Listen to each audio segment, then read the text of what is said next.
welcome back to another great episode of Security Halt podcast. As always, I'm your host, Denny Caballero, and today with me, I have the pleasure of speaking with, let's see here, Lieutenant Colonel Scott Mann, retired? Oh yeah, the author of this book, the one that we've all been passing around and sharing because even today, just this morning, I was talking to somebody about this, and oddly enough, about our NMRG that are still having a hard time getting out of Afghanistan.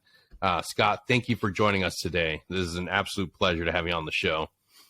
Yeah, thanks for having me on, Denny. It's a real honor. And thanks for all that you and so many of our active duty brothers and sisters have done and continue to do behind the scenes for the NMRG and for all of our partners, man. I mean, what you guys did and still do it's amazing that you're able to do that and still, do your job. Yeah, absolutely. I can't, I just had to sit back the other day and reach out to one of my buddies because it was still eating away at me. Like, what are we doing? What is our government doing? And all I'm getting is connection points to other Green Berets, other service members that are leading the charge. I mean, these are guys some are still in uniform, some are still working, others are juggling civilian life, family life, and they're trying to make it happen with little to no support. It's unbelievable, man. And I'm glad that you led off this way because I think it's something that we've got to talk about.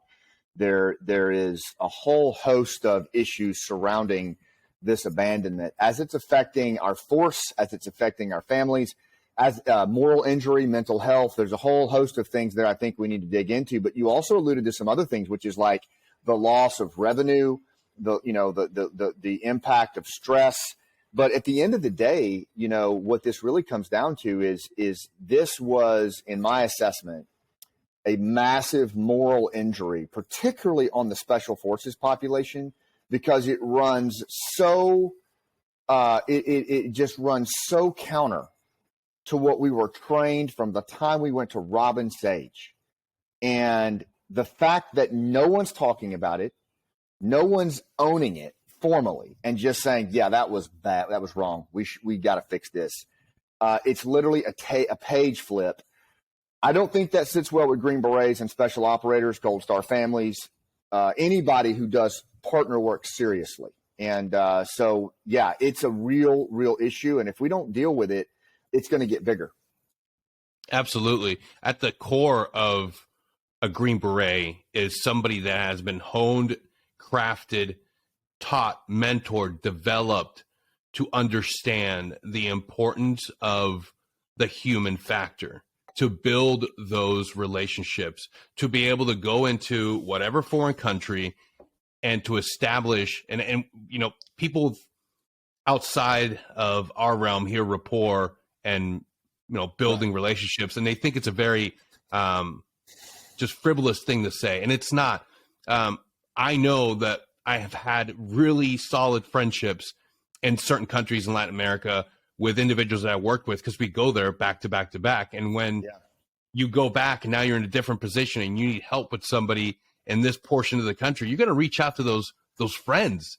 It's not because you were just a really good operator, you were a really good professional. No, it's because you developed a friendship, a true friendship with somebody, and they can reach out to you and you can reach out to them.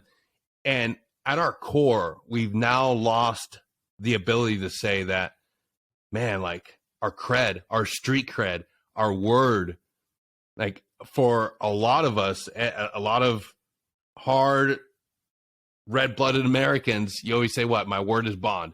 I'm an honorable man. I'm going to do what I can for you. Now we're put in this predicament of who the fuck is going to believe me? As a detachment warrant officer, as a detachment commander, as a team sergeant, when I infill into this country, whatever country it may be, and I say, hey, I'm here, this is what I do, and I'm going to have your back. And they're going to be able to look in history and say, well, according to here, and here, you guys aren't going to be here. Right. You just eroded our credit. It's so well said, bro. And man, where to start here? But look, I will tell you this. First of all, you made a great point with the Special Forces Regiment ever since our origins in World War II from the OSS, and our ability to work by, with, and through indigenous partners has been a national treasure when it was needed the most. And I'll just cite a couple of examples, one lesser known than the other. But the first one is Operation Ma Bell. You know, you and I both grew up in 7th Group, Septimo Grupo. A lot of people don't know this story, but during Just Cause, during the invasion, the Panamanian Defense Forces were mostly had retreated to the rural areas, and they would have been very hard to ferret out. And it was 7th Group NCOs and warrant officers and junior officers who basically went to payphones and made phone calls to these quartels that they had worked with and talked them out without a shot being fired. And not only did it end the war fast, it also set conditions for long-range engagement with that country for foreign internal defense that we're still enjoying today, right? And I tell that story because it's not as well known, but it's the same thing that the horse soldiers from 595 did when they went into Afghanistan and leveraged relationships, although theirs were not as deep because we had stopped working with Afghanistan, really, the Northern Alliance, years back. But I say all that because we also have in our country and in our community a historic systemic abandonment of our partners. The Montagnards in Vietnam, the Kurds in Syria, the Iraqi police and army, and most recently, our partner force in Afghanistan, the commandos, the Afghan Special Forces, the NMRG. You're talking about decades of systemic abandonment. And frankly, and I know I'm really outspoken on this, but I just don't fucking care, is the fact that the Special Forces Regiment still hosts a podcast called The Indigenous Approach is embarrassing to me. Abso-fucking-lutely. Abso-fucking-lutely. You know, how can we do that? How can we claim to be like a thought leader on the indigenous approach when we, in front of the entire world stage, wholesale abandoned a 20,000+ member partner force to be hunted and killed? Like, who's buying that, man? Yeah, absolutely correct. There's something to be said when you have, and I understand there's a lot of people that are like, well, it's out of your hands. You know, you can't take that blame on. It's out of your hands. These people run the country. It's like, no. Because if you're going to tell me that it's okay for me to go here for friggin' 6 months and do what I need to do to accomplish the mission, you better give me some support to say, hey, you know what, guys? It's up to us. And we were waiting for that. We were waiting. I remember sitting in my current position, and we get that phone call and email traffic. Hey, if anybody has any sort of connections in Afghanistan, if you have any friends in Afghanistan, start getting their information, start making a roster. And we're like, holy fucking shit. Okay, here we go. And you feel that fire burning, and then fucking nothing. No, we just want a list of guys that are going to be standing up in case we go in. Like, get the fuck out of here. Yeah, man. And I got to tell you, and I talk about this in the book too, is that I kept thinking, and I'm just like you guys. I mean, I was talking to friends on active duty, and what I'm thinking to myself is, okay, yes, I was in SF. Yes, I served in Afghanistan, and I know some of these people. I am a 53-year-old storyteller who's rolling out a play. Like, I'm not the guy you call for personal extraction, you know? But the absurdity of it, the only thing I could tell myself and others, veterans, were telling ourselves is, okay, this really is, we need to keep this warm until the cavalry gets here, until SOCOM, SF Command, SWIC, I don't know, whoever, SOCCENT decides, oh shit, like this is 20 years worth of blood treasure, intelligence capability, partner capability, antibody to ISIS, Al-Qaeda. We can't let this fall. You know, that's going to happen. Somebody's going to come to their senses and realize that guys like Scott are keeping a manifest of commandos on their Mac, you know, surely to God, it'll happen. And it didn't. We kept waiting. And I can tell you, our group, we sent notifications into the command saying, hey, we've got these guys manifested what do you want us to do? And it was just crickets, man. Yeah. No, and from watch, the thing that blew me away too is now we're watching it play out in a new format, social media. And I've luckily have some great friends that were doing some great work as well, doing connections, being the guys are able to link up. And then we're seeing a lot of this play out on social media, and we're seeing just a flood, and I call it the influencer agenda. We're like, what the fuck is this person doing there? Are they adding value? Who's on the ground? What's really going on? How are we seeing Tim Kennedy in Afghanistan right now? What the fuck is going on? How is this in social media? But we can't get actual support for the small amount of troops that are there holding the line. It was blowing everybody away. Like, how is this? How am I seeing this as a branded post on social media? It's so good, Denny. You're so right. And you know, you're really bringing up, I think, the essence of why this matters so much to particularly, and again, I'm not trying to be exclusive here. I'm really not. But I feel like I can speak more accurately toward the Green Beret population. But I know this resonates deeply with a lot of special operators, Marines, conventional forces, civilian volunteers. So please don't take this as like exclusionary. But I do feel like speaking to the Green Beret population maybe is universal to others, in that guys like you who spent your entire career by, with, and through, like it was your life. It was what you were taught to do. It was what kept you alive. It was how you made a strategic impact for the nation. And then all of a sudden, the page is flipped, and it's just, this didn't happen. No one's talking about it. And we're all sitting here saying, how in God's name can we allow that? What planet am I on that we actually do this? I had and to me, the level of dissonance between the leaders and the led, the how tone deaf our senior leaders are to what they asked our active duty population and veterans to shoulder. And now to still not talk about it. I've had generals say to me, and if I told you the names, it would shock you, say things like, I just figured they'd be over this by now.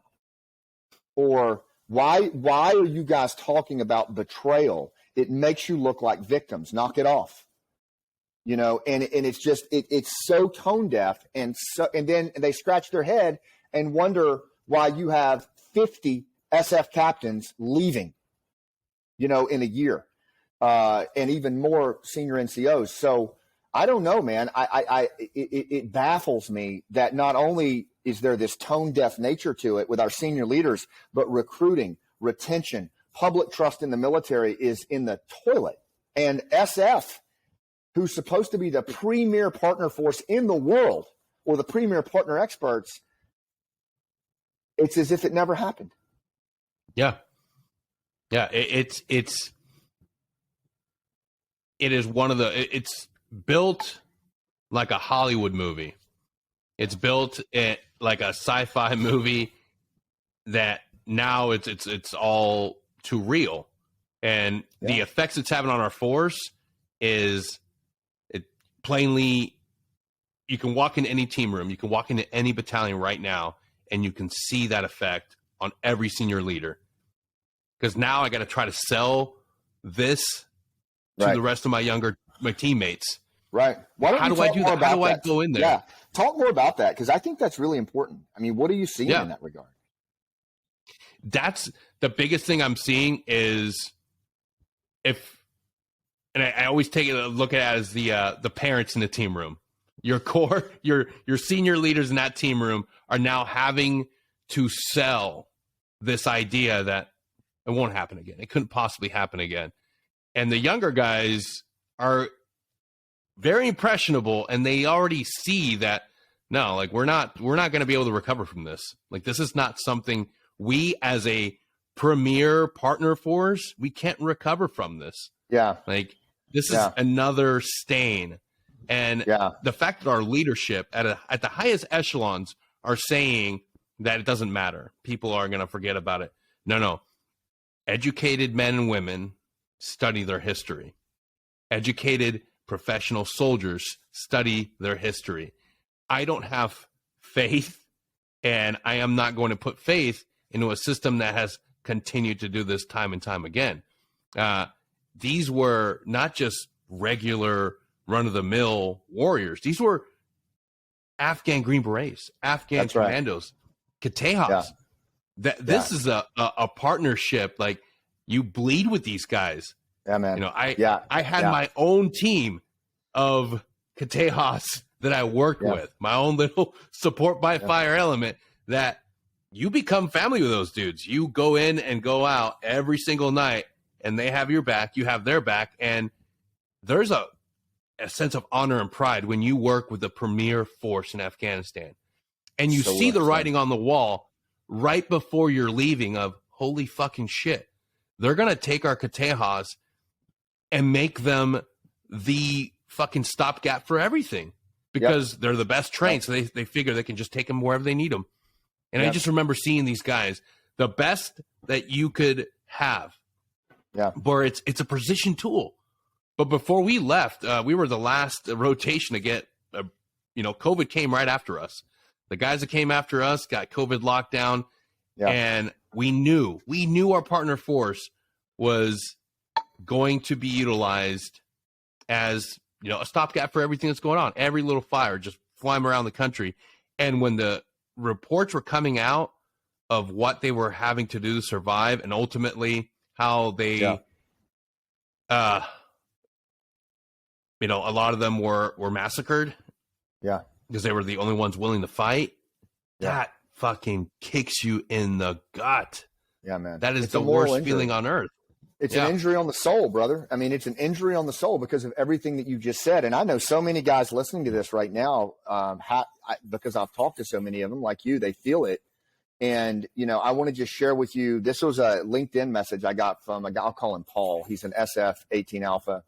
And he was talking about the impact that this has had on him, and that he's leaving. He's leaving the force because he's realized that the only way that he can liberate the press now is as a civilian.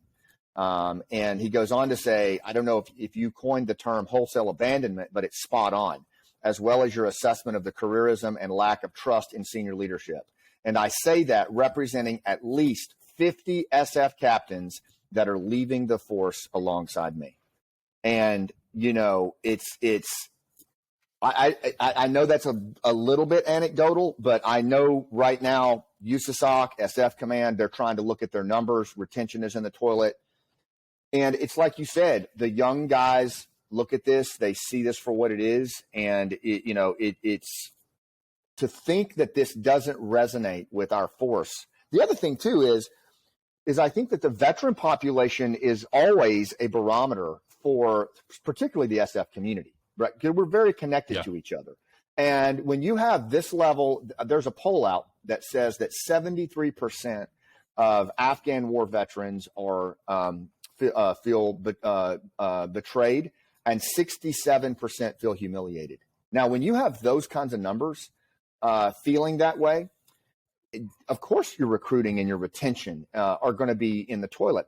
There's one other thing I want to get your take on, and it's something that I talked about in the epilogue of my book. And this is where I understand, because I have a lot of general officers and senior leaders telling me, Scott, you need to understand that this was policy. There was nothing we could do as senior officers. But the way I was brought up in the military is that when you are confronted with an illegal or immoral order, you do not follow it, right? You make a stand on that. And I didn't see anybody do that. I didn't see anybody at the senior levels, 06 or above, make an open stand against what was in my assessment, was the wholesale abandonment of a multi-year partner force that we had bled with. Now, my bigger question, though, and I just don't understand it really, is why were there no SF ODAs on the ground in the days leading up to the collapse to at least prepare our partner force to resist and to survive? And to go the next phase. My God, we're supposed to be the best in the world at that. And no one can give me an answer. Do you know? I mean, why was there not at least one team? Because we could have done that. Absolutely. Yeah. We have the capabilities. We have the know-how if we would have been giving hey, look, nobody likes this, but this is what's going to go down. This is the timeline. Fuck. We're the best at saying, give me 24 hours in the detachment. We can have a solid plan. We can't say that anymore. You didn't give us anything. Didn't give us any time to sit down and look at a problem and see how we could have executed it better. At least Right. give us the ability to have some say. Right. And it just And goes to show yeah. how far removed our Exactly. command is just from reality. It's And I think just move senior on to the leaders- next thing. Yeah, I think senior leaders have to answer for this. I think they have to answer for this publicly. I'm sorry, but there was a large swath of time where there were no SF ODAs on the ground working with the partner force to prepare for a full transition of and even a worst case scenario to flip into a resistance. And we know how to do that, right? But I had one of the characters in the book, Bashir, who went to our Q course, who was inside the wire at Kabul International Airport and said, if I had, and this was a guy, you probably know him. I changed his name, but he was a liaison at Moorhead with every SF team that went through, conducting operations out of there. And he said, if I'd had one team of SF guys during the collapse inside the airport, I could have pulled in half the commandos in one day, but there was no internal advocacy for our partner force inside that perimeter. And there was no internal advocacy for our partner force in the days leading up to the collapse. And again, I asked the question, how could we, because you remember post 9/11, the days after 9/11, you couldn't swing a dead cat outside of a JPG planning cell of Green Berets huddled trying to get in that room and influence the initial war effort going in and working with the Northern Alliance, the Pashtun tribes. Special forces were at the epicenter really of bottom-up planning all the way through. So why in God's name were we not involved in the bottom-up planning, or at least nominating the way Ma Bell happened, the way the horse soldiers happened? We've always done that. So where was that? Where was that standing on the desk, sir, just get me 3 fucking ODAs in country now? I'm baffled. And I think a lot of guys are asking this question, and I think it needs to be answered. Absolutely. All of us were hoping, did somebody get a phone call? Is somebody that we don't know there on the ground? Like, okay, maybe they're being super strict. I get it. There's got to be security, OPSEC. And we were waiting from some sort of information on the ground that we had. And this is not a knock to our amazing service members that were protecting and controlling the operations in the airfield. Not at all. What I'm saying is, where was our response? And we had, a lot of us were thinking, now we have dudes on the ground. We have assets on the ground. No. None. Absolutely none. Not like a coherent ODA. And you're right. I mean, the guys in my research and talking to people, like the guys on the ground, what they did under those circumstances was epic. Really was. It was epic.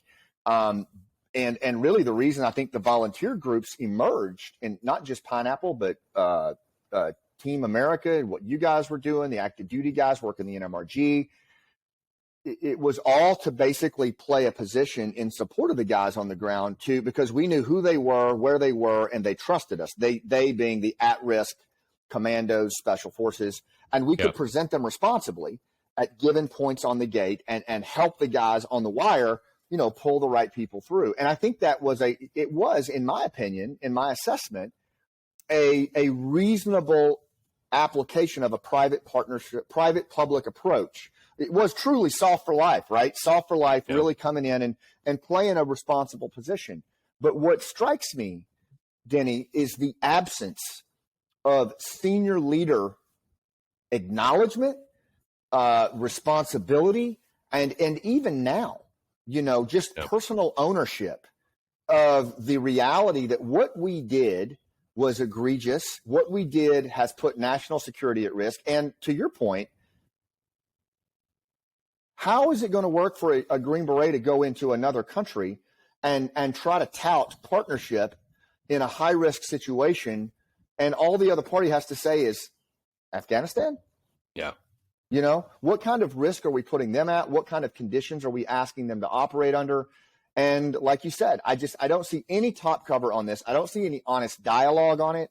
I don't see anyone stepping up and saying, okay, that was what it was, not good. How do we prevent this from ever happening again? And how does the SF regiment get its mojo back as a by, with, and through respected entity in the world? Because if we're not asking ourselves that question, we are seriously deluded as an institution. And I don't think we'll ever regain our, like you said, our street cred. No. And honestly, I think for me, and I think a lot of people feel the same way, it starts with pulling Millie, pulling his tab, pulling him off his position. I'm sorry, but if I were given a task of monumental expectations and I executed so piss poorly and then walked in to meet the service or the former service members, civilians, and current service members that were actually doing the job for you, and all I offered was bullshit promises and, you know, half-assed jokes, I'd lose my tab. I'd lose my job. I'd be out in the street. And I'm sorry, we have to look at, and people are always telling me like, you know, it's not always so black and white. You know, I'm like, no, in this case, this is black and white to me. You can't stay in that job. You can't stay in that office, in that position, and tell me that we're going to have to look at you as somebody that can lead us going forward. I'm sorry. Not sorry. No, I don't disagree at all. And I don't think it stops there. I think we need to make our way on into SOCOM, USASOC, SF Command, SWIC. You know, an example. And look, I know this is it's heresy in our current culture to question the decisions and actions of our senior leaders. And I'm not being facetious. Like, I really think it is, because we've built these cult relationships around these GOs and flags that you're like this person's guy, or you're in this person's camp. And it's, you know what? If 20 years of this, a lot of these cats, if they were CEOs, they would have been fired, you know? And so yes, we've got to step back and look at this. And for example, we had how many guys, I know Pineapple was managing at least 5 Afghan special forces who had been to our Q course. And we reached out to SWIC. We reached out to SF Command. I personally called the 3 stars aide at USASOC, and I said, we have, you know, this guy. They are graduates of our Q course. They are part of our regiment. What's the plan? Because I'm happy to hand this over to you. Just tell me who. And it never, how can we allow members of our regiment? I mean, partner force, that's bad. But when these guys have gone to our Q course and we're not even advocating or tracking for them. We have political advisors at the 3-star command. We have political advisors at SOCOM who are diplomats who have access and placement into State Department. Where were the POADs? Where were the senior commanders saying, hey, this is our list of SWIC people. They're part of our regiment.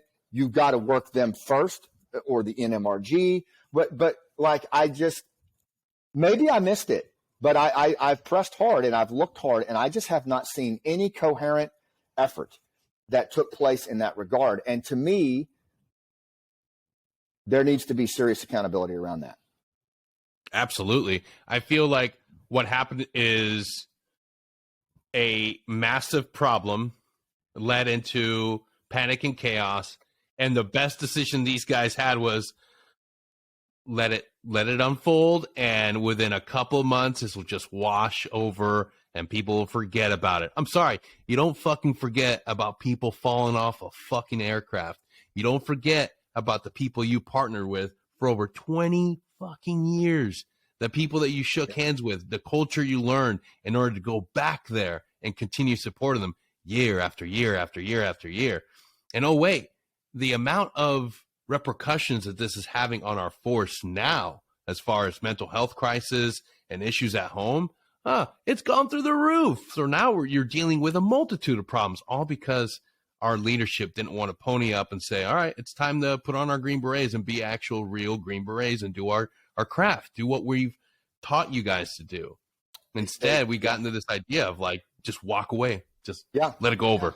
Yeah. And I mean, just take the moral injury piece for a second. I mean, even if, and this is something that I've been really vocal about, but if you just take the fact that I saw a study recently, Denny, that something like in 22 a day is bad, right? That's terrible.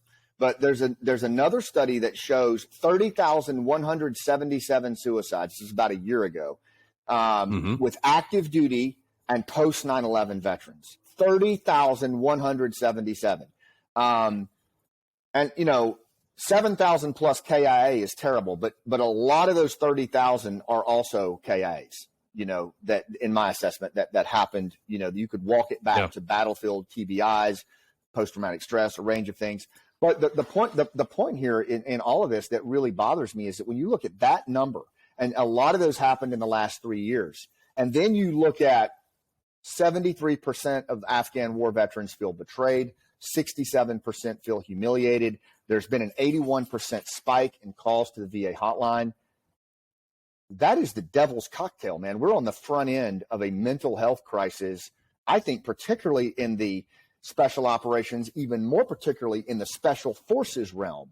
But yet, I don't see senior leaders, both retired and active duty, standing up and calling this out, regardless of whether you screwed up or not before. But this is a real thing that our force is on the front edge of right now, that we could get in front of. We could actually move the needle from moral injury to moral recovery if we took some actionable steps, if we put some assurances in place that this systemic abandonment is not going to happen again. We could start to do some things, but it is going to take senior leaders at the 06 level, CSM level, and above. And again, I see nothing in the public space and if it's not the active duty guys, where are the retired flag officers and senior enlisted advisors? Where are they? And again, I'm talking about just in the realm of moral injury and mental health, in joining forces with us on this issue, because I think it's going to be bad. It is going to be bad, and we're going to see it continue to skyrocket. And here's why: the people, and I'm a big advocate for mental health awareness, resources, anything that I can get out there, because that's what I went through. There wasn't another Green Beret to help me go through that. It's a whole basis of this podcast, the number one thing we do, and it's now spun into like our own peer-to-peer support group, our own website for resources. But the one thing, being able to still have my finger on the pulse of the regiment right now, it's not the guys coming in that we have to worry about. It's our service members, our Green Berets that are exiting, our senior NCOs, our senior officers. These guys are falling apart. I've seen them. I've been in the treatment center with them. And now the floodgates are opening. Yeah. And I've told every single one of them, get treatment, get help now. One thing we've seen is when you need to cut budgets, what's the first thing they're going to cut? All the great programs that we've enjoyed and developed for our time in Afghanistan, believe it or not, folks, that's going to be one of the first things on the chopping block, because it's always been on the chopping block. Yeah. Our professionals at P3 and Thor 3 have constantly had to fight for their contracts, to fight for having more people, more support. So if you don't go and get your help now and start putting yourself and your family first, because you guys are still stuck on that mentality of, I got to keep doing this. I got to keep doing it. Hey, I got it. I know I can't talk you out of it, but I'm going to try to talk you into getting help now while you're still in, because now everything is just erupting. It's that last little bit. It's the straw that broke the camel's back. And now guys are dealing with so much. And the moral injury piece is key, because a lot of people don't study that. A lot of people, when you go, in fact, like the VA doesn't consider it something to be. It's a syndrome. Exactly. But that's one thing. We've sat down and talked with individuals, and we've covered trauma, the real trauma that we endure overseas. And you can work through that and develop that. But the one thing I've noticed, the one thing that always comes back even after you walk and talk through it are those questions of what more could I have done? Yeah. to help my guys come here. I see all these guys were successful and all these families that come here, and I haven't heard from my guys. And it's the last text message on their WhatsApp thread that's fucking killing them. That last message they got on WhatsApp of, brother, what can I do? Yeah. You know? Yeah. And it's the most, and that is by definition a moral injury. It is an injury on the soul. It is a violation of what you know to be right. And it's not always the choice you make. It can often be a choice imposed upon you by leadership that is in a position of trust. And that is exactly what went down here. And the fact that the VA doesn't recognize it, Denny, it is problematic. But the fact that our leaders don't recognize it is catastrophic. And the reason I say they don't recognize it, you and me are the ones talking about it. When's the last time you saw a 3-star, 4-star SEA talking about this in public space, and walking it back to the Afghanistan abandonment, right? Because we're going to have some honest dialogue on this. We're going to have to, a lot of the experts and the things that I've seen on this as far as moving towards moral recovery is it has to have senior leader involvement, and there have to be assurances put in place with the operators, with those affected by moral injury, that this won't happen again. And until we see that, it will, like you said, it will not allow us to move on. And you could do all the work necessary for post-traumatic stress, TBIs, but a lot of the experts are saying that if you don't resolve the moral injury, then that is that simmering, festering wound that keeps bringing all the other stuff back, I just, for the life of me, cannot understand why we would not come together in the leadership side around that and put our differences aside and just say, okay, what do we need to do to get in front of this thing? Because this thing is real. And how do we get our credibility and our reputation back as a regiment? Screw the politicians. To hell with them. They're going to make dumbass decisions on both sides of the aisle. Anybody that wants to argue with me on, the Biden administration's screw up, which I totally acknowledge, the Trump administration's Doha agreement was jacked beyond recognition, dealing with only the Taliban and excluding the government of Afghanistan. So, I mean, that's going to happen. But for us, and I think if these volunteer groups showed us anything, active duty, veterans, is that when nobody else is coming, there's still things we can do. There's still actions that we can take. And I still think there's a lot we can do on our Afghan partners. I think we can make a lot of noise, certainly in the veteran community. It's harder for the active duty community, but we can make a lot of noise. I think the NMRG, my God, why in God's name are we not prioritizing the NMRG with what those guys did for us? And there's not that many of them. They are immediately eligible for an SIV, unlike the commandos and the Afghan SF. So why wouldn't we come together as a regiment? You talk about, and I know I'm riffing here, but like Soft for Life. What the fuck is Soft for Life if not this group coming together and saying, let's get our NMRG out of there, man, or let's at least support them somehow, and let's make a focused effort to do it with the SF Association, the Green Beret Foundation, whatever, and really get behind it and be heard.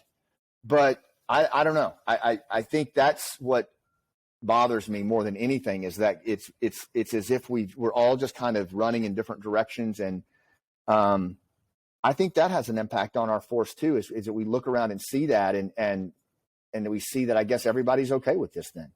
Yeah. Nobody is standing up or having any sort of town hall communications for how the troops are feeling about it.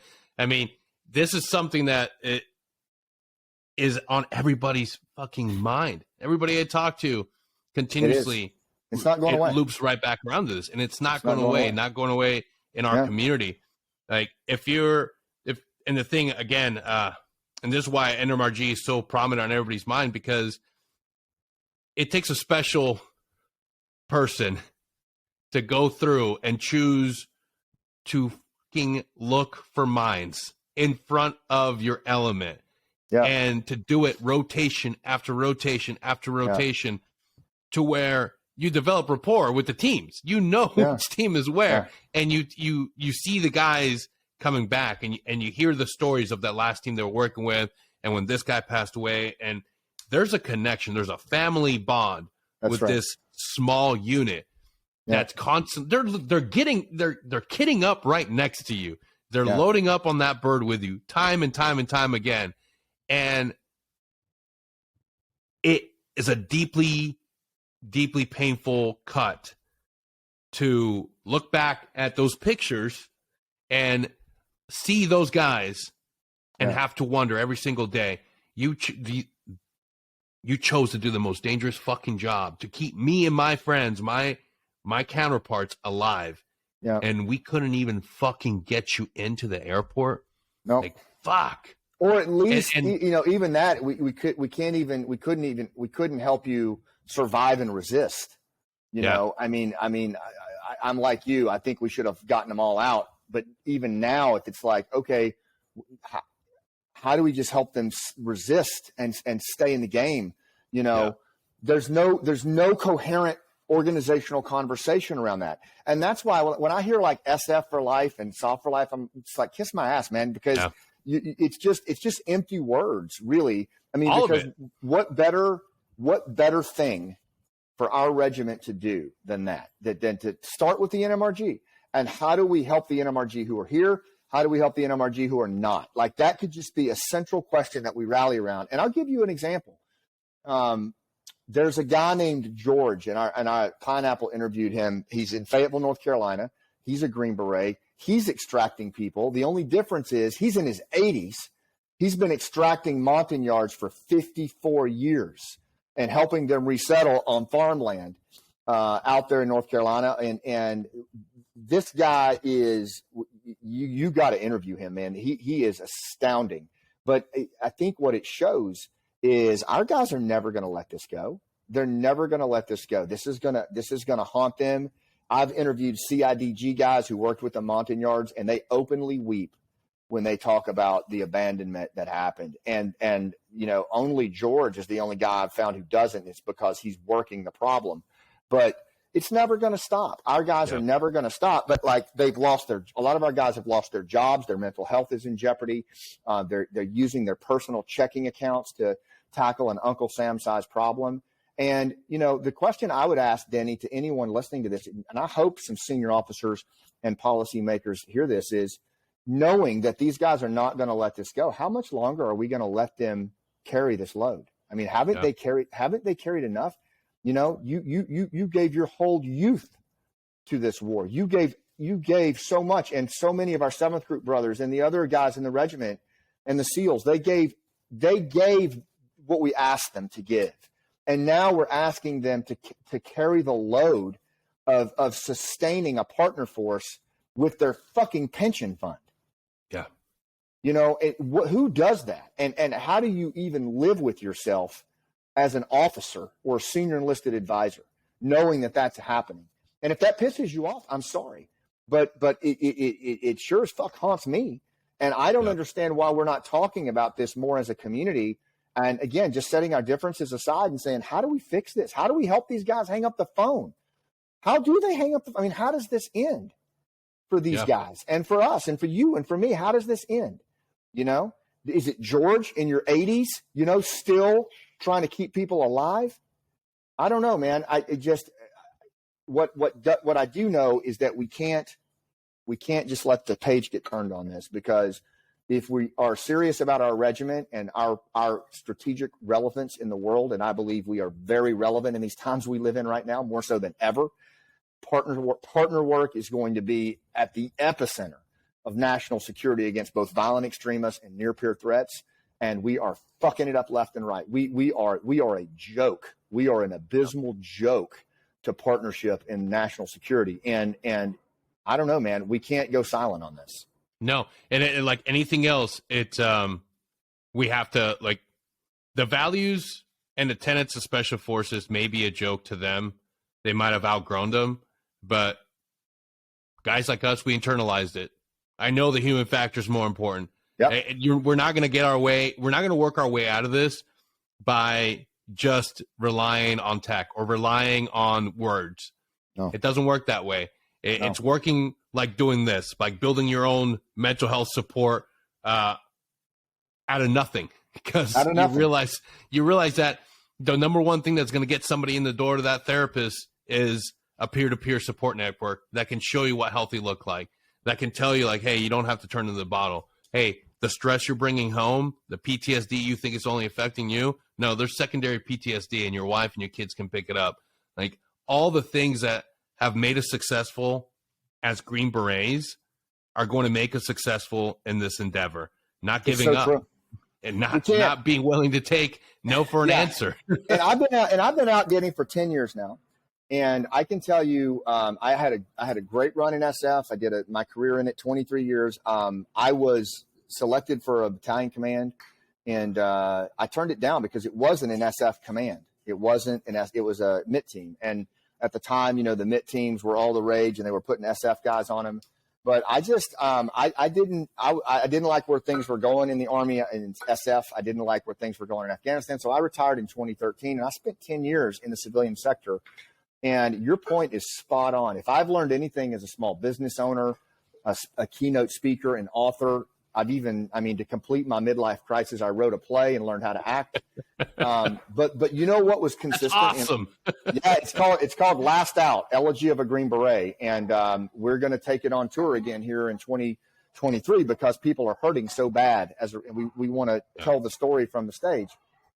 But what I will say is that what has been the consistent through line in all of that has been what you just said, is the human connection. One thing that Green Berets that we have at our core is this ability to connect with other people.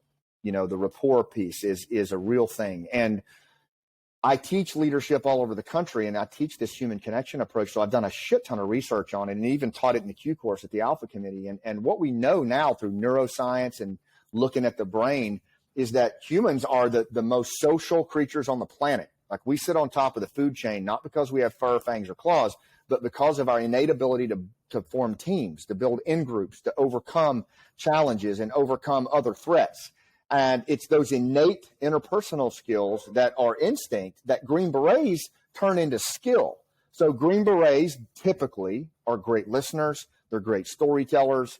Yeah, they're great fighters, but that's their baseline. It's all of those interpersonal skills that they have in their rucksack that they can lead with, that let them go in with 12 and out with 1,200. And I'm telling you, man, if I could leave you with anything in my 10 years of being out, and I'm so excited for you transitioning now, is that innate interpersonal skill set is your secret sauce as you enter into this next phase of your life. And there's so much available to us. There's so much that we can keep doing. And as that young captain said, we can liberate the oppressed on the outside, but don't let go of that innate interpersonal skill set, because that human connection piece that's haunting so many of us right now with our Afghan partners. It is, I believe it's our greatest asset as we come out. Absolutely. And before we wrap it all up and finish off, I just want to ask you one last couple of questions. Now that you've gone through another traumatic experience, what have you leaned on in order to get balance back in your life, to be able to come back, bounce back, be resilient, and be able to take on normal everyday challenges and get back in that right headspace? No, I appreciate that question. And I'm not, if we need to, we can bounce whenever you want. So I'm here. But what I would say is, I had my own mental health challenges when I came out of the Army. I nearly took my own life. It got really dark for me. And for me, I like you, I didn't have a network, or there just wasn't anything in 2013 really that I knew about. Yeah. But I knew I wanted to continue to be a teacher and a trainer. And so I went to these different workshops and things. And there was this guy, I went to one called World's Greatest Speaker. And it was all of these like cheesy thought leaders who would get up on stage and clap. And it's like, oh my God, I can't, no, hell no. But then at the very end, they were talking about this guy coming on stage. His name's Bo Eason. And Bo is a former NFL football player. He was voted the dirtiest free safety in the NFL. And and he turned in, he blew his knee out, turned into an actor, wrote his own one-person play, took it off Broadway, and is now a public speaker. And I'm like, I got to hear this dude. He comes on stage, man, and I'm telling you, when he was, it was like he was prowling the stage. His physicality, his nonverbals, and when he talked about being carried off the field and blowing his knee out, and he said he was thoughts as he was being carried off the field for the final time was, I'm going to go to prison, because if I don't learn how to take this TNT that is inside of me and put it out into the world in a positive way, I'm going to kill somebody. And so he started studying acting. And as soon as I heard him say that, though, I felt like he was talking right into my chest cavity. And so I started studying under him, Denny. I started studying storytelling as a way of, for me, was catharsis. And it eventually led into the art of storytelling and performance and playwriting and all that other stuff. But just the aspect of storytelling, of learning to design and deliver narrative in the service of other people, I believe, is something that Green Berets in transition, hell, veterans in transition are so well suited for. Absolutely. Yeah, story Absolutely. Is part of our life. Yeah. And I don't want to cut you off because it's something that I've also been able to kind of piece together with every single one of my close friends. We've all developed this idea that there's something within. Poetry. All of us have started writing. The amount of poets that I've now collaborated with and continue to talk to, it was insane what happened when I started getting healthy. I started questioning all those doubts and the idea that I could be creative, that I could write something, that I love it. And out of nowhere, I was never taught to do poetry. I was never given that ability in that space to just be a creator. And then I had an author, another Green Beret, Clinton Dooley, came on with an amazing book on poetry. And the way he wrote it, a shout out to Clinton, it's beautiful. One of the most beautiful ways. I read it. Yeah. It's awesome. Yeah. He's so good. He's so good. Yeah. But I love you calling that out, man, because, and I would say this to anybody is, there's a couple of books that I would love for folks to check out. If you like Stephen Pressfield, and he's the former Marine, he's great. He wrote Gates of Fire. But there's two books that he wrote that I would strongly recommend for anybody in transition or thinking about getting out, or if what Denny and I just talked about resonated with you, one is called The Warrior Ethos, and it's available on Amazon, and the other is called The War of Art. And both of those are such great books for overcoming our own internal resistance and self-sabotage. And they're just, there it is right there. Perfect. And it's, I believe that pathway that you're talking about, Denny, in my assessment is if you choose to take it, is a pathway of redemption and salvation for the warrior. I really believe it. I believe that there is a creative side and a story in every single warrior that is dying to get out. And it's the next evolution in transition. And I will tell you this too. Our nonprofit, The Hero's Journey, HEROES journey.org, I teach storytelling to veterans. And because I teach veterans to talk from the stage, to use storytelling to talk to their kid about their trauma, to use it in an interview, whatever. But narrative competence is, particularly in the hands of a Green Beret or a special operator, is off the chain powerful. And if I can ever help any of your listeners or anybody, or if we ever want to talk about doing a workshop for seventh group to come to or whatever, I'm down. And I would really hope that if you want to see the power of story and how it can move people watch our play Last Out on Amazon Prime. And everybody in that play is a veteran. And it'll show you how storytelling can just, bam, it can really bridge that civil military gap as a skill. So a lot said on that, but I believe that's how I cope.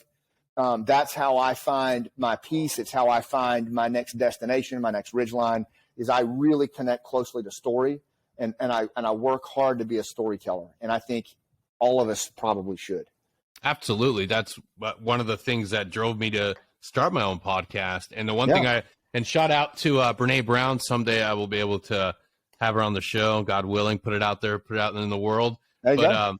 when I started, again, with my journey of getting healthy, getting back to who I really was understanding the power of being vulnerable and the power of being a good storyteller, and not skimping over the sad, Yep. horrible, ugly parts of your story, because that's where you get your strength. That's the one thing I didn't realize.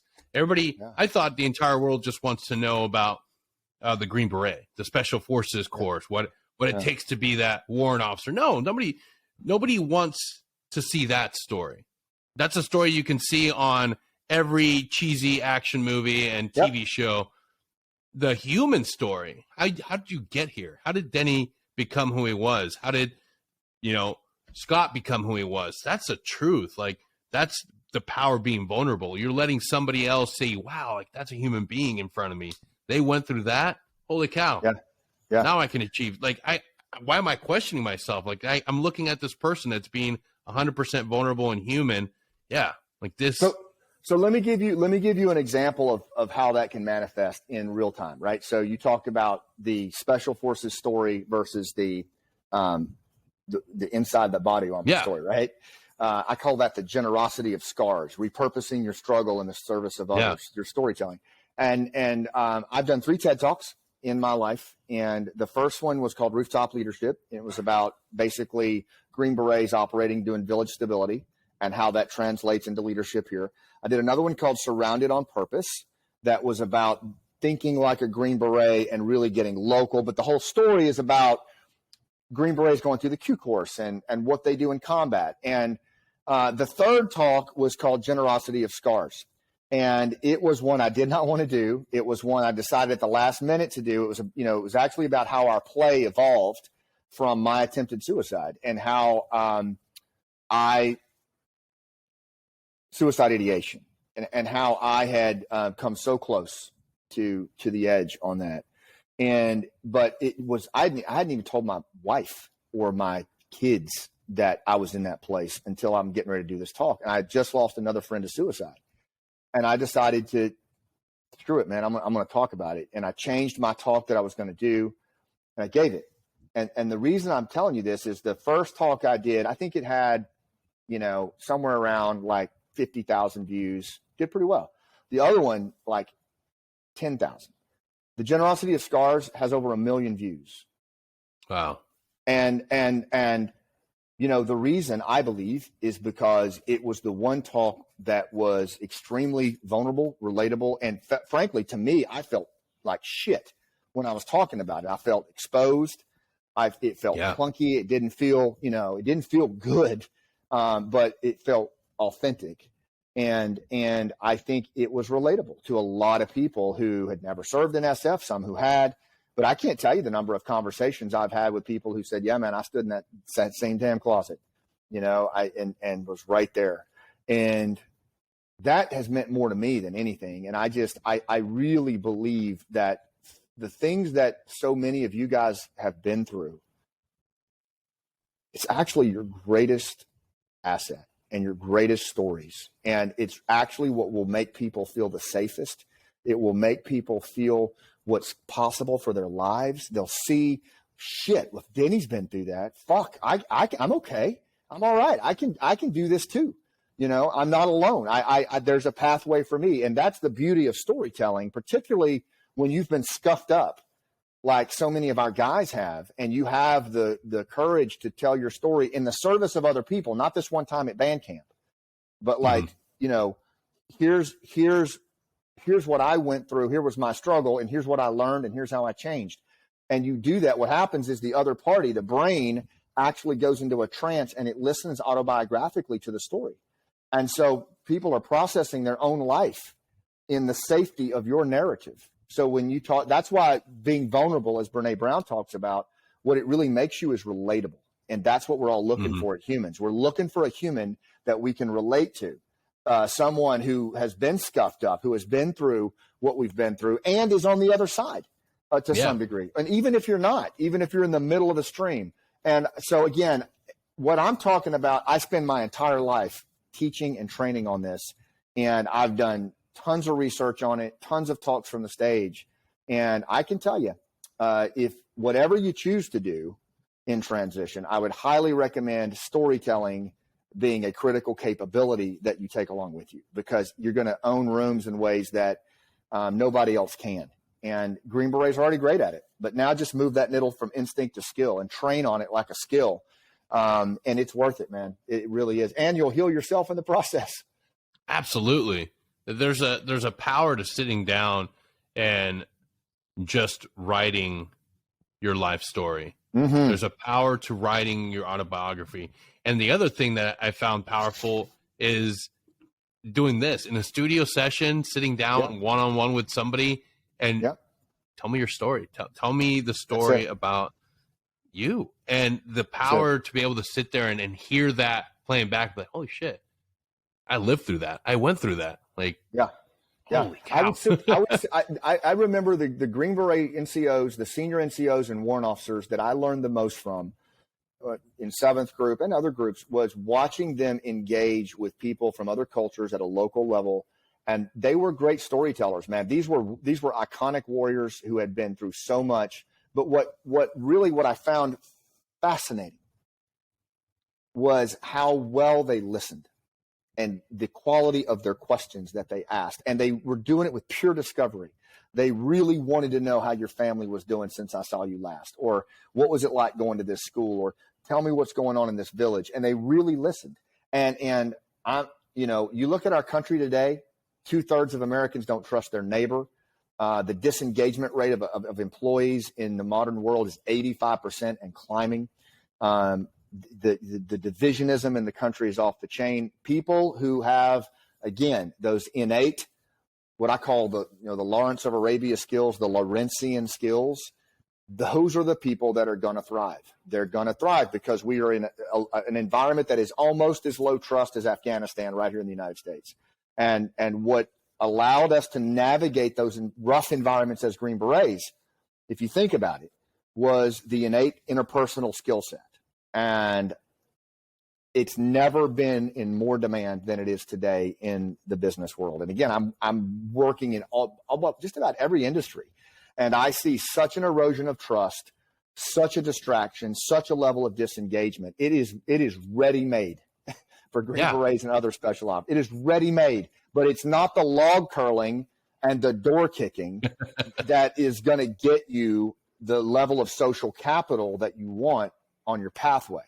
It is the human connection stuff, and being coercive when you need to. But that shit's everywhere. Like you said, that's everywhere. It's that innate interpersonal skill set, and it all starts with getting ourselves healthy, leading ourselves, self-care, and getting to a place where we feel psychologically safe, we feel connected, and we feel like we have a shared future with the people we're around. And that's a lot of that's work on ourselves.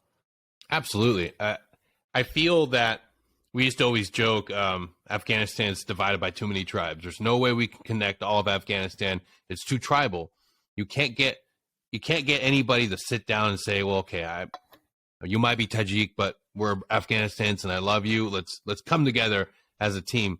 But I'm seeing that same problem take over our communities, our American citizens, because we are tribal. We are polarized now more than ever.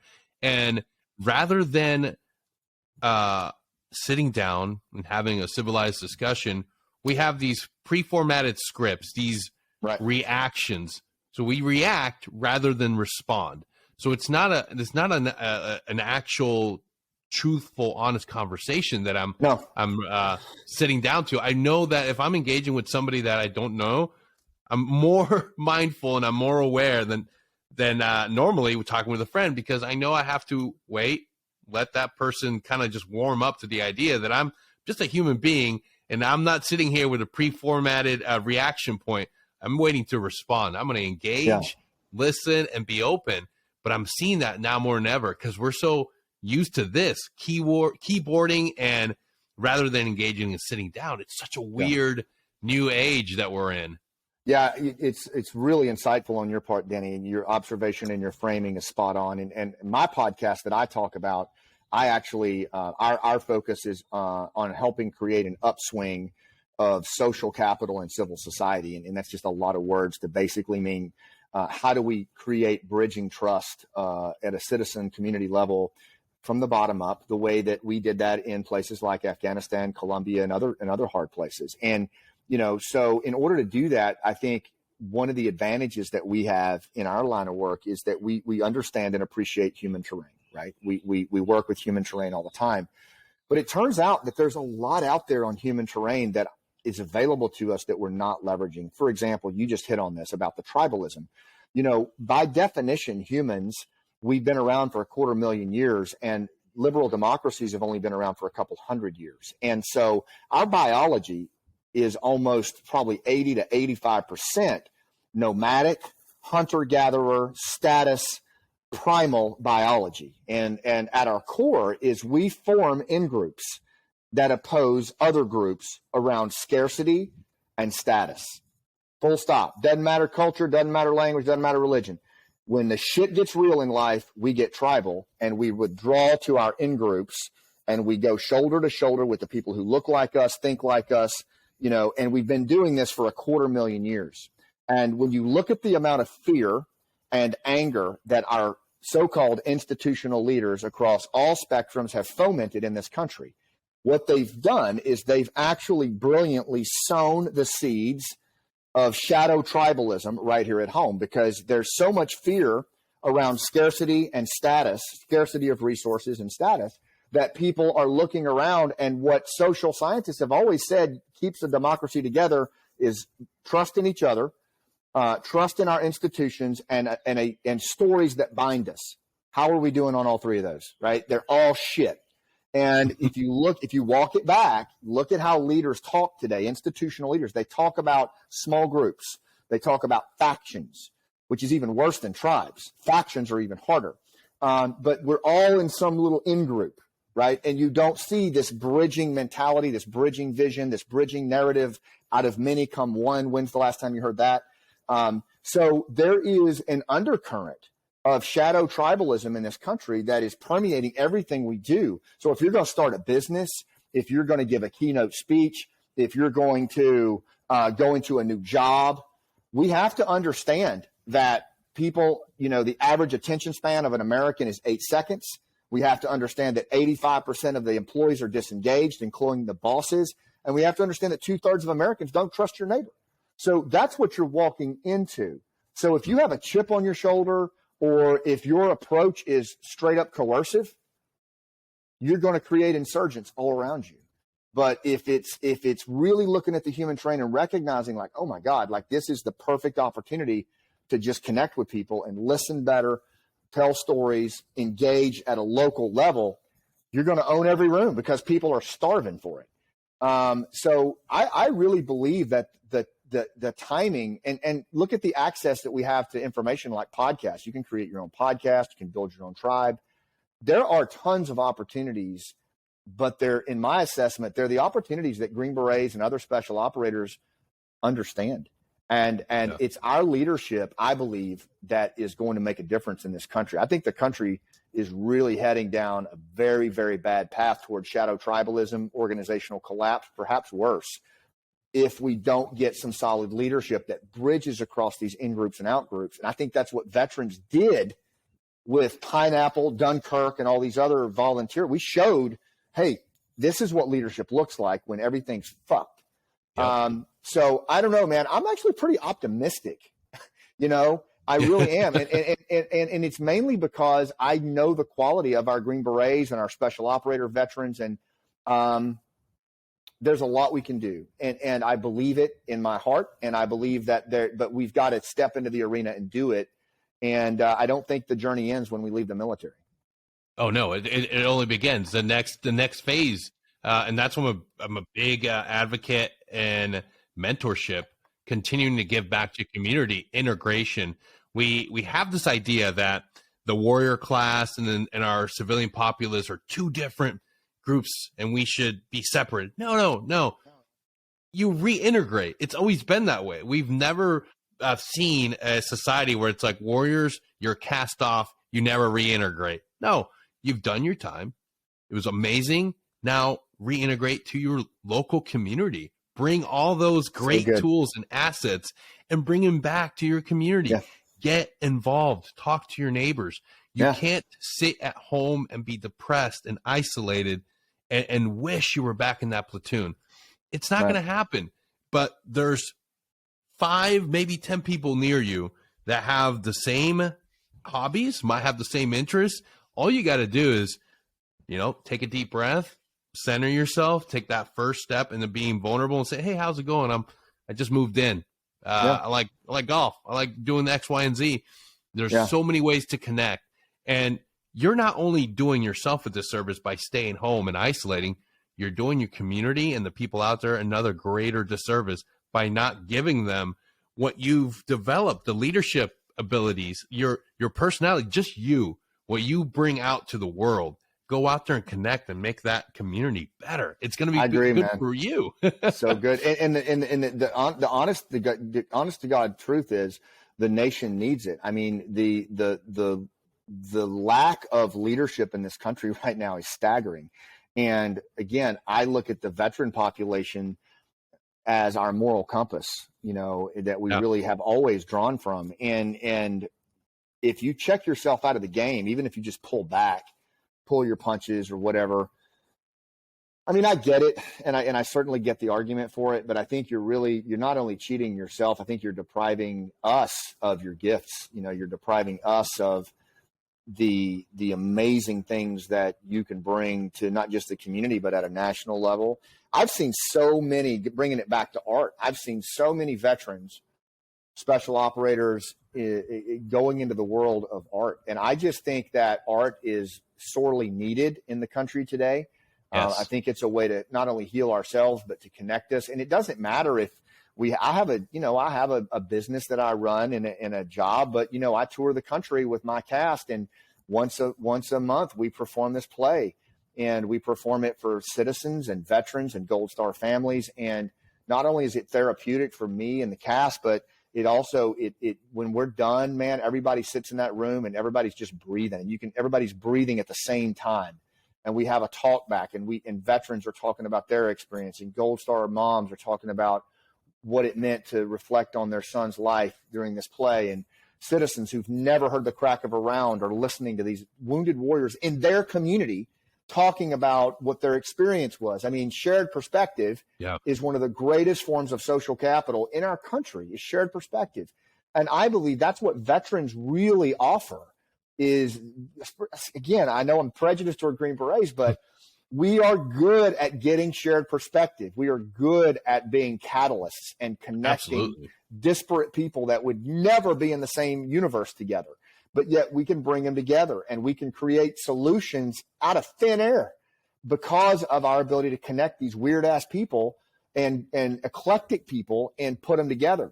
And and I think art, whether you're writing your memoir or whether you are writing a play or whether you're learning to act or sing or write music, even if it's just for you, I believe it's super important. And I would pimp my nonprofit here. If you're interested in that, I mean, reach out to me, Scott at rooftopleadership.com anytime. I would love to talk to you. And if it's something that you're considering, I pretty much guarantee you, I know somebody who's from our community who's doing it and who you would love to talk to. And I didn't have that when I was coming out. And thank grace of God, I found a civilian mentor. But now we've built a network, much like you, Denny, around art and storytelling and getting your voice out into the world. And yes, also dealing with trauma. So I would love to hear from anybody who's going through transition.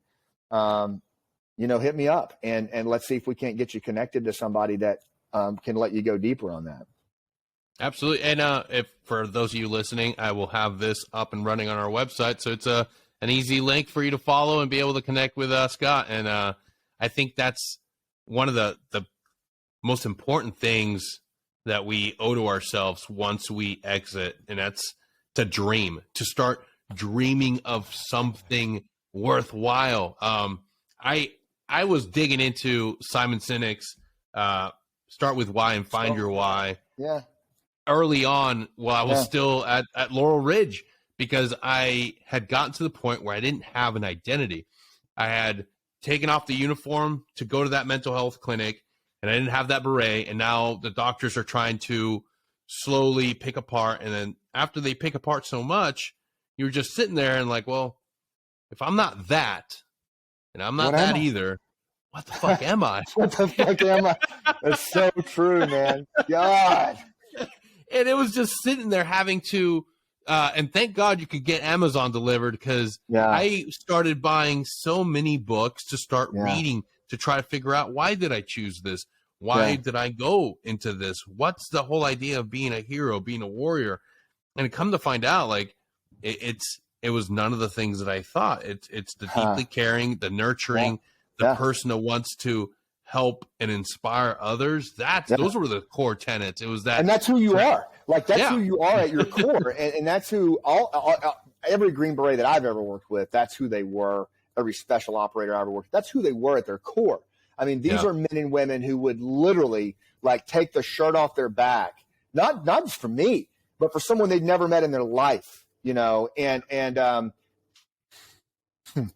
you know, the thing is, you and so many of your brothers have given so much to this country. You've given so much, and you fucking deserve the right to dream and chase that dream as you come out of the military. I don't give a damn what what anybody else says about that. I believe it to be true.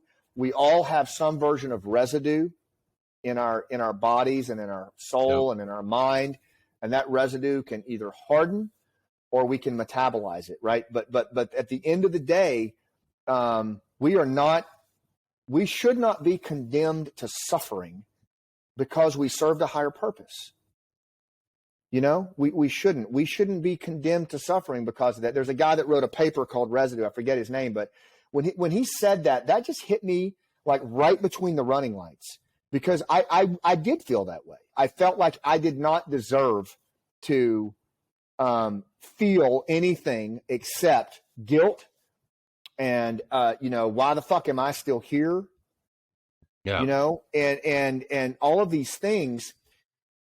And the reality is, there's so much more to not just our life, but what we can give to civil society. And it's supposed to be that way. It's supposed to be that when you run as many miles as all of you have run, and you've endured as many scars, and you've given what you've given, the next logical step in your life's narrative is to harvest that and repurpose it into the service of others at an even higher level. And absolutely. I just believe that, and I believe there's a pathway to it. I believe it's guys like you who are putting these groups together around mental health and giving us a pathway to a healthy journey. It's there. It's at our disposal, and we have to choose, right? Yep. We have to choose what path we're going to walk. But I think that choice has to be intentional. I think it has to be made, much like you did when you asked that question. Humans are always asking ourselves this question: who the fuck am I? That is a question that is as old as humankind, and we will never stop asking it. And it's okay if we don't know the answer, but it's not okay if we're not trying to pursue the answer. And that's the difference, I think, in transition, is being in pursuit of that question and allowing ourselves to be in pursuit of that question. And maybe allowing ourselves to not know the answer and be okay with it, but because we're evolving as we go. But I'm just really proud of what you're doing, Denny, and so many of the guys at 7th Group, man. I know I can't imagine what you're going through in a lot of ways with what's happened, but I do want to share one other thing, if I could, and this is that it did matter. Please. It did matter. I've had people ask me, what was the point? I've had Gold Star moms ask me that question, and friends that I served with is like, what was the point? And I've really looked hard at this. I've done a lot of research on this. I've talked to a lot of people on this who are in the game still, who are senior Afghan officials, special operator leaders. And here's what I believe is that, one, we kept this country safe for 20 years from the most dangerous violent extremist group on the planet.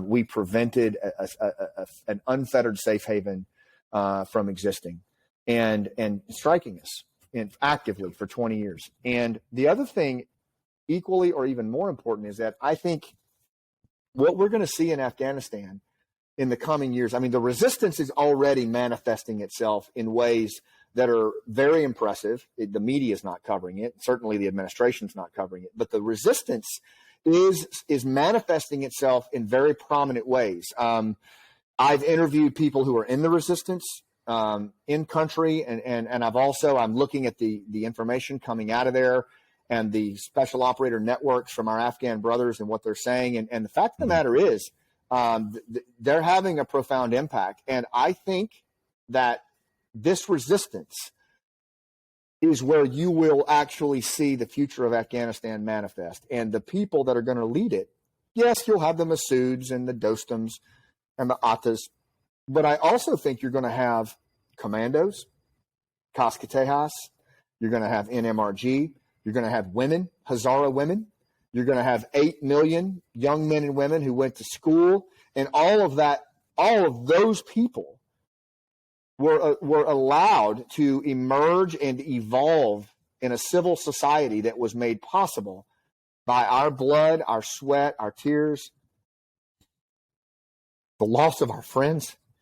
And I don't think anything is written yet on the future of Afghanistan. And SF, more than anybody, understands the long game. We know the long game. And I'm not saying that this is ideal. It's by no means is it ideal. This would have been much better if we had created an Overwatch capacity with long-term FID and our soft partners that we rotated in and out on. But that didn't happen. However, 20 years of civil society construct, liberal education, exposure to in creation of a badass military force in the special operations realm. Nothing is written. And I think what will happen in Afghanistan will manifest in the sacrifices of what our brothers did over that 20-year period. And it will be realized by the beneficiaries of it on their own terms. And I hope that lands with some people, because I really believe it's true. And what you did mattered. And just because, soft imperative, consider long-term effects, right? It just maybe hasn't manifested yet. And I really believe that to be true. And I hope that maybe some folks will take comfort in that, because I think the evidence bears it out. That is the best way to finish our show today, because that's the truth. That's the absolute truth. Yeah, it's not fun. We didn't want this, but we know our mettle, we know our worth, and we know we still got boots on the ground over there, and we know how we've inspired them, and the amount of inspiration, tutelage, and Green Beret know-how that's been poured into those fighters. That does mean something. Damn right. Damn right. We just have to stand by. We have to stand by and continue working, because it's not over. But Scott, I want to thank you, not just for staying over time, but for being here to share this message and inspire not just hope and motivation, but to go above and beyond it and talk to us about that recovery piece, to talk about going to get what you truly deserve, and that's a life on the outside, a life after service. Again, if you don't mind, give us your website one more time. I consolidated everything. I finally got my name for a website, and it's scottmann.com. 2 N's, 2 T's, scottmann.com. And I think if you go there, what you'll like is my podcast is there, our play is there, Pineapple's there, our Pineapple Relief Fund is there. Everything, our hero's journey, storytelling stuff's there. It's all there. And I really hope folks will stay in touch with me on this. Denny, I hope you and I stay connected, man, because I think we're on a similar path, and I think there's a lot of good we could do together. But I love what you're building, and I mean what I say. Scott at rooftopleadership.com. If I can ever help, or hit me up on LinkedIn, if I can ever help anybody in transition, I will drop what I'm doing immediately and get on the horn, because I'm I'm absolutely confident it's what the country needs is our Green Berets and special operators stepping into the arena like what you're doing. And if I can ever be of service to you, man, you let me know. Absolutely. Thanks again, man. This has been great. Till next time. Oh, wow, that was a good show, and I bet you can't wait for the next episode to drop, and I'll let you know something. It's coming real soon. But in the meantime, why don't you head on over to triplenickel.com and buy some new shirts or hats and share them with your friends and family, because that's what the new year's about, you know, gratitude, showing it to everyone. So yeah, go to triplenickel.com and use our code, Security Halt Podcast, for 15% off your entire order. Holy.